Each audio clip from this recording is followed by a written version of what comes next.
So, in today's video, we are going to study about introduction to linguistics. So, सबसे पहले हम language के बारे में पढ़ते हैं. लैंग्वेज सबसे इन्फ्लुएंशियल वे होता है कम्युनिकेट करने का. ठीक है. Language is the most influential way to communicate with each other. जो लैंग्वेज वर्ड है वो लैटिन वर्ड से लिया गया है, जिसका वो जो वर्ड है Latin word that is lingua, और जिसका मीनिंग होता है टंग. ठीक है. लैंग्वेज जो है वो सबसे ज़्यादा इन्फ्लुएंशियल वे होता है कम्युनिकेट करने का.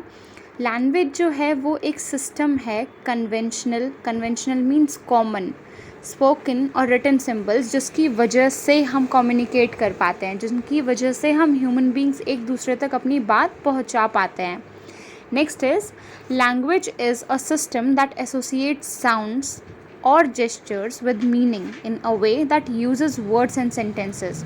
See, language जो होता है ना वो written भी हो सकती है, spoken भी हो सकती है एंड जेस्चर्स के थ्रू भी हो सकती है. ओके. तो जो लैंग्वेज है उसके अंदर बहुत सारे साउंड्स होते हैं, जेस्चर्स होते हैं, वर्बल मीनिंग्स होते हैं, रिटन सिंबल्स होते हैं, जिसकी वजह से हम कम्युनिकेट कर पाते हैं. जिन वर्ड्स और सेंटेंसेस के थ्रू हम अपने मीनिंग जो भी हम बोलना चाहते हैं, दूसरों को समझाना चाहते हैं, उसको कम्युनिकेट कर पाते हैं. So scientific study of language को क्या कहते हैं? Linguistics. Linguistics is the scientific study of language. Okay. So बहुत सारे लिंग्विस्ट हैं जिन्होंने डेफिनेशन दी है लैंग्वेज की. फर्स्ट है हेनरी स्वीट. हेनरी स्वीट ने कहा language is the expression of ideas bye means of speech sounds combined into words. Words are combined into sentences. This combination answering to that of ideas into thoughts. Language may be defined as expression of thoughts by means of speech sounds. सो इसमें क्या होता है, language जो है वो एक expression है ideas का, जिसके अंदर हम बहुत सारे स्पीच साउंड्स का यूज़ करके वर्ड्स में कंबाइन कर देते हैं. उन वर्ड्स को फिर हम सेंटेंसेस में कंबाइन कर देते हैं और उन सेंटेंसेस के थ्रू हम अपने आइडियाज़ और थॉट्स को कंबाइन करते हैं. हम अपने आइडियाज़ और थॉट्स दूसरों तक पहुंचाते हैं. एंड देन लैंग्वेज को एक छोटी सी डेफिनेशन दी हुई है हेनरी स्वीट ने, दैट लैंग्वेज जो है वो एक्सप्रेशन ऑफ थॉट है बाय स्पीच साउंड्स. नेक्स्ट है Bernard Bloch and George L Trager. ये दोनों के दोनों अमेरिकन लिंग्विस्ट हैं. ये कहते हैं लैंग्वेज जो है वो एक सिस्टम होती है आर्बिट्रेरी वोकल सिंबल्स का, जिसके अंदर जो सोशल ग्रुप है, दैट मीन्स जो ह्यूमन बींग्स का जो भी छोटा सा या बड़ा ग्रुप है वो कम्युनिकेट कर पाता है, कोऑपरेट कर पाता है, समझ पाता है एक दूसरे की whatever they want to say. Next is Aristotle. Aristotle जो है वो कहते हैं कि लैंग्वेज जो है वो एक स्पीच साउंड है जो कि ह्यूमन बींग्स प्रोड्यूस करते हैं ताकि वो अपने आइडियाज़, इमोशंस और थॉट्स को और डिज़ायर्स को एक्सप्रेस कर पाए, समझा पाए दूसरों को. नेक्स्ट जो आते हैं वो है सैपर एंड ही सेज कि जो लैंग्वेज है वो प्योरली एक ह्यूमन और नॉन इंस्टिंक्टिव मेथड है कम्युनिकेट करने का अपने आइडियाज़ को, इमोशंस को, डिज़ायर्स को. एक वॉलंटरली प्रोड्यूस साउंड्स जो कि हम जानबूझ के साउंड्स प्रोड्यूस करते हैं, उसकी वजह से जो भी हम अपने आइडियाज़, थॉट्स और एक्सप्रेशन को कम्युनिकेट कर पाते हैं, तो लैंग्वेज इज़ दैट. ओके. तो लैंग्वेज की हर एक लैंग्वेज की अपनी अपनी कैरेक्टरिस्टिक्स हैं, ऑब्जेक्टिव्स हैं. हर एक लैंग्वेज जो है वो एक vital role, important role play करती है लर्निंग के अंदर, जो कि हमें कम्युनिकेट करने पे और दूसरों को अपनी बात समझाने में इजी लगता है. एंड उसकी बहुत सारी कैरेक्टरिस्टिक्स हैं. Moving on to characteristics of language. Characteristic of language में सबसे पहली आती है लैंग्वेज इज़ आर्बिट्रेरी. लैंग्वेज जो है वो अनडाउटेडली आर्बिट्रेरी है. आर्बिट्रेरी का मतलब क्या होता है? आर्बिट्रेरी का मतलब होता है लैंग्वेज जो है वो परमानेंट नहीं है. ओके. इसके अंदर जैसे कि जो सिंगल टर्म है उसको अलग अलग कम्युनिटीज़ में अलग अलग तरीके से प्रोनाउंस किया जाता है. ओके. जैसे कि कभी गर्ल को गर्ल कंसीडर किया जाता है, देन कभी कभी फीमेल बोल दिया जाता है, कभी कभी विमेन बोल दिया जाता है. तो अलग अलग जगह पे अलग अलग चीज़ें कंसीडर की जाती हैं. इसका हम फूड में भी एग्जांपल दे सकते हैं, जैसे कि हरियाणा में या फिर किसी छोटी सी जगह पे राइस को चावल बोला जाता है एंड दूसरी जगह चले जाओ वहाँ पे उसको भात बोला जाता है. ठीक है. तो ये फूड में भी वेराइटीज़ आती रहती हैं. Next is language is a social phenomena. जो लैंग्वेज है ना वो सोशल फिनोमेना है. क्यों? क्योंकि ह्यूमन सोसाइटी में बात करने के लिए, ह्यूमन रिलेशंस को और ज़्यादा डेवलप करने के लिए, ह्यूमन कल्चर को और ज़्यादा डेवलप करने के लिए ये जो लैंग्वेज है इसका यूज़ किया जाता है। एंड एक पर्टिकुलर ग्रुप की अपनी अलग लैंग्वेज होती है, किस तरीके से वो इंटरेक्ट करते हैं एक दूसरे से। सो दिस इज़ जो लैंग्वेज है वो एक पार्ट एंड पार्सल है हमारी सोसाइटी का। Next is language is a symbolic system. Symbolic means sounds and words का कॉम्बिनेशन। जो लैंग्वेज है वो एक सिम्बलिक सिस्टम है, दैट मीन्स इसके अंदर साउंड भी होती है और वर्ड्स भी होते हैं, ठीक है। साउंड सिंबल जैसे कि concepts, things, ideas, objects, and words में जैसे कि जो पर्टिकुलर वर्ड्स होते हैं जो कि हम मेनली प्रोनाउंस करते रहते हैं, ठीक है। सो जो सिंबल्स हैं वो मीनिंग डिनोट करते हैं, एंड इसी चीज़ की वजह से जो लैंग्वेज है वो एक सिम्बलिक सिस्टम है। नेक्स्ट है लैंग्वेज इज़ सिस्टमैटिक।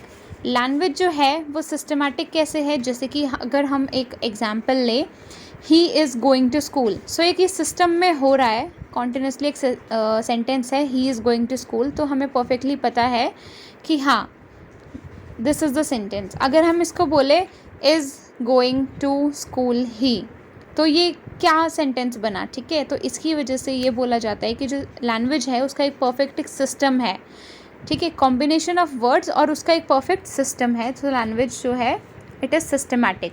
नेक्स्ट है language is vocal, verbal and sound. जो लैंग्वेज है वो वोकल है, वर्बल है, एंड इसमें सिम्बल्स होते हैं, एंड देन उसके बाद इसके अंदर बहुत सारी वो होती है, मीन्स की जो लैंग्वेज होती है ये हम बोल के, वर्बली और साउंड्स के थ्रू कम्युनिकेट करते हैं। सो दिस इज़ इसके अंदर हम स्पीच ऑर्गन्स का यूज़ करते हैं, अलग अलग स्पीच ऑर्गन्स का यूज़ करते हैं, तो लैंग्वेज की अलग से कैरेक्टरिस्टिक है। नेक्स्ट लैंग्वेज जो है वो नॉन इंस्टिंक्टिव है, कन्वेंशनल है। जो लैंग्वेज है वो नॉन इंस्टिंक्टिव होती है, that means sudden and immediate reaction, and conventional में आ जाएगा आउच, ओ, ओके। सो लैंग्वेज जैसे कि अगर हमारा सडन और इमीडिएट रिएक्शन देखना हो, जैसे कि हम कहीं पे जा रहे हैं एंड सडनली हम किसी चीज़ से टकरा जाएं, सो दैट इज़ हमारा सडन रिएक्शन निकल के आता है, जैसे कि ouch, oh my god, shit, something like that, okay. So language जो है वो नॉन इंस्टिंक्टिव है क्योंकि ये नेचुरली हमने एक्वायर की है। Next is language is productive and creative. जो लैंग्वेज है वो प्रोडक्टिव कैसे है, जैसे कि यहाँ पे मैंने एग्जाम्पल लिखा हुआ है, Ram is angry, Ram is angry, ठीक है, ये सेंटेंस है। इसको हम कैसे बोल सकते हैं, ही इज़ एंग्री, राम की जगह चेंज कर सकते हैं, राम की जगह पे हम रिप्लेस करके लगा सकते हैं जॉन इज़ एंग्री, कुछ भी लगा सकते हैं, ठीक है।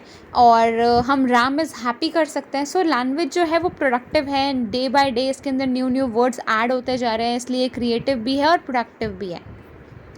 नेक्स्ट आता है language is a system of communication. Language का सबसे मेन एम क्या होता है, कम्युनिकेट करना, ठीक है, जिसकी वजह से हम अपने थॉट्स को, एक्सप्रेशंस, आइडियाज़ और फीलिंग्स, इमोशंस वगैरह को एक्सप्रेस कर पाते हैं।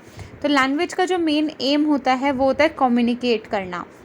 इसके अंदर लिसनिंग, स्पीकिंग, राइटिंग, रीडिंग, ये सारे आर्ट ऑफ कम्युनिकेशन आते हैं, ठीक है। तो हम अलग अलग वेज से लिसनिंग करके, स्पीकिंग करके, राइटिंग करके, रीडिंग करके, तो इन सब वेज से हम कम्युनिकेट कर पाते हैं लैंग्वेज के थ्रू और अपने आइडियाज़ को पहुंचा पाते हैं दूसरे लोगों तक।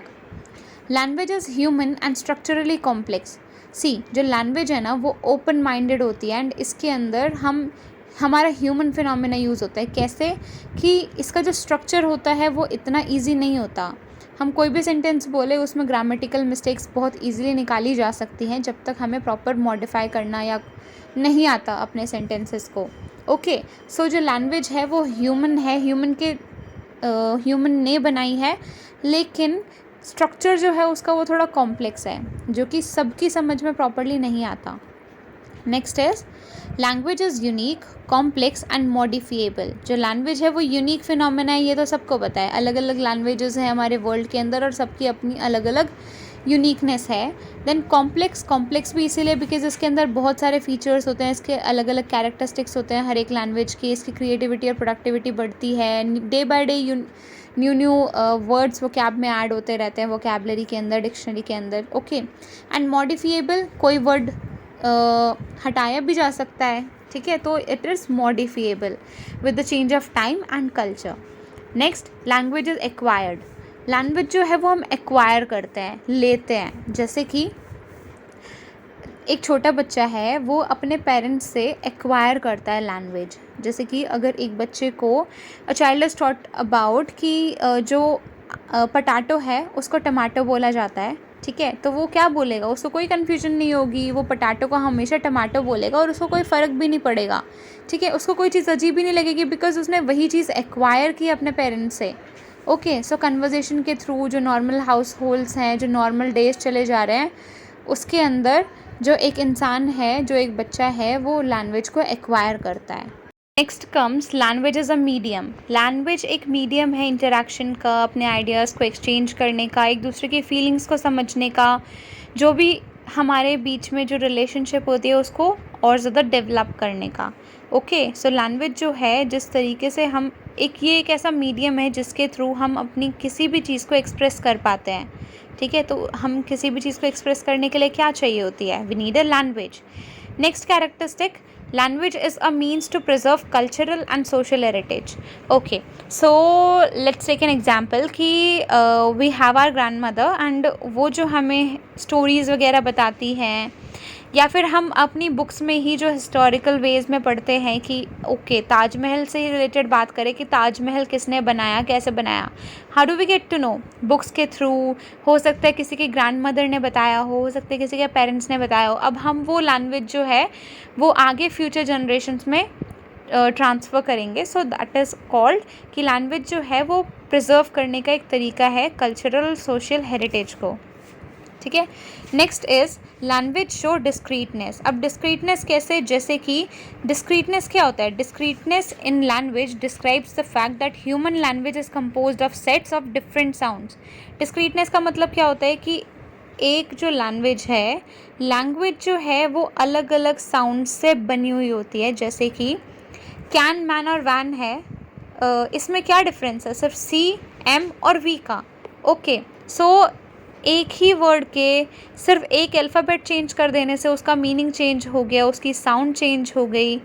ओके, जबकि रिपीटेड साउंड है आगे वाली तो, लेकिन स्टिल जो वर्ड है वो सिर्फ एक अल्फ़ाबेट चेंज करने से उसकी डिस्क्रीटनेस होने की वजह से चेंज हो जाता है meaning. Next is language is duality. Language is duality में क्या आता है, जैसे कि फ़नीम सेम है, जैसे कि वी गेट टू नो कि 3 फ़नीम्स हैं, PIT, हम इस PIT को TIP भी लिख सकते हैं ना। सो सेम फ़नीम्स को यूज़ करके 3 फ़नीम्स हमने लिए PIT, इन तीनों फ़नीम्स का यूज़ करके हमने डिफरेंट वर्ड्स बना सकते हैं, ठीक है। सो लैंग्वेज जो है that is having a characteristic called duality. Next is language displacement. Language displacement में क्या आता है कि जो लैंग्वेज है, जैसे कि हम क्या करते हैं डिस्प्लेसमेंट के अंदर, जो डिस्प्लेसमेंट होती है ना, वो एक कैपेबिलिटी होती है लैंग्वेज की to communicate about things that are not immediately present, that is things that are either not here or are not here now. जैसे कि अगर हम डिस्प्लेसमेंट का मतलब क्या होता है, जैसे कि जो चीज़ यहाँ प्रेजेंट है ही नहीं, हम उस चीज़ से रिलेटेड बात कर रहे हैं।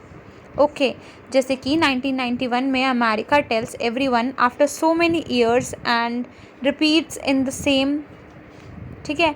तो इसका मतलब जैसे कि एक और एग्जांपल दे रखा है मैंने कि 1960 में चार्ल्स एफ हॉकेट ने प्रपोज की displacement as one of the 13 design features of language that distinguish human language from animal communication system. इसमें क्या होता है, जैसे कि हम जो चीज़ यहाँ पे है ही नहीं प्रेजेंट, उससे रिलेटेड बात कर रहे हैं, तो that is called language displacement, कि हम कहीं दूर से चीज़ की बात कर रहे हैं जो यहाँ प्रेजेंट है ही नहीं। Next is language acquired behaviour. जिस तरीके से जो स्पीकर्स हैं वो इंटरप्रेट करते हैं जो भी उन्होंने फील किया, the way speakers interpret the things they feel, जो भी उन्होंने सुना, जो भी उन्होंने देखा, वो कॉम्प्लिकेटेड हो सकता है। अलग अलग इंसान का अलग अलग अपना पर्सनल एक्सपीरियंस हो सकता है। Okay, all people do have their own personal experiences. Okay, जैसे कि अलग अलग लैंग्वेजेस का खुद का एक मतलब एक एक पर्सन के अलग अलग नॉर्म्स हैं, एक्सपीरियंसेस हैं, कल्चरल रूल्स हैं, ट्रेडिशंस हैं, उसकी अलग अलग लैंग्वेज है। उन पर्सनस का they might have different thought processes, ठीक है, उनके अलग अलग बिहेवियर्स हो सकते हैं। Okay, next human language is both species specific and species uniform. Species specific क्या होता है कि ये एक सेट ऑफ स्पीसीज में यूज़ किया जाता है। ऐसा नहीं है कि एक ही लैंग्वेज हर जगह बोली जाती हो। ओके, माना कि हिंदी है, हिंदी बट पूरी कंट्री में बोली जाती है, बट स्टिल बहुत सारी ऐसी लैंग्वेजेस भी होती हैं जो कुछ पर्टिकुलर स्पेसिफिक जगहों पे बोली जाती है, एंड ह्यूमन बींग्स जो हैं वो उस लैंग्वेज को एक्वायर कर लेते हैं। Okay, human beings can not use और produce animal sounds. Human beings जो हैं वो यूज़ नहीं कर सकते या प्रोड्यूस नहीं कर सकते एनिमल की साउंड्स, नहीं कर सकते ना। हम ऐसे ही मिमिक्री कर सकते हैं but not like that. Okay, certain sounds हम निकाल लेते हैं, लेकिन सर्टेन साउंड्स हम बहुत सारी ऐसी साउंड्स होती हैं एनिमल्स की जो कि हम प्रोड्यूस नहीं कर सकते। Next, language is dynamic. Language is dynamic कैसे कि लैंग्वेज जो है वो चेंज होती रहती है, पर्टिकुलरली कॉन्टिन्यूसली चेंज होती रहती है। इसके अंदर साउंड्स, वर्ड्स के मीनिंग, सेंटेंसेस, लैंग्वेज जो है वो कॉन्टिन्यूसली ग्रो, हर दिन न्यू वर्ड्स एडअप होते रहते हैं कोर्स ऑफ टाइम के हिसाब से। एंड जो लैंग्वेज है इसीलिए उसको मॉडिफिएबल और एक्सटेंडेबल कहा जाता है। Last is abstraction. एब्स्ट्रैक्शन कैसे? Language can communicate abstract concepts that have no physical form such as freedom और रेस्पेक्ट। लैंग्वेज जो है वो कम्युनिकेट करने का एक तरीका है एब्स्ट्रैक्ट कॉन्सेप्ट्स को भी, जैसे कि अगर हम किसी को फ्रीडम दे रहे हैं या हम फॉर एग्जांपल अपने पेरेंट्स को रेस्पेक्ट देते हैं, तो हम वो लैंग्वेज के थ्रू ही तो दे रहे हैं। नमस्ते जी, ऐसे ऐसे करके ही तो बोलते हैं। सो दैट इज़ लैंग्वेज, कि हम रिस्पेक्ट दे रहे हैं लोगों को।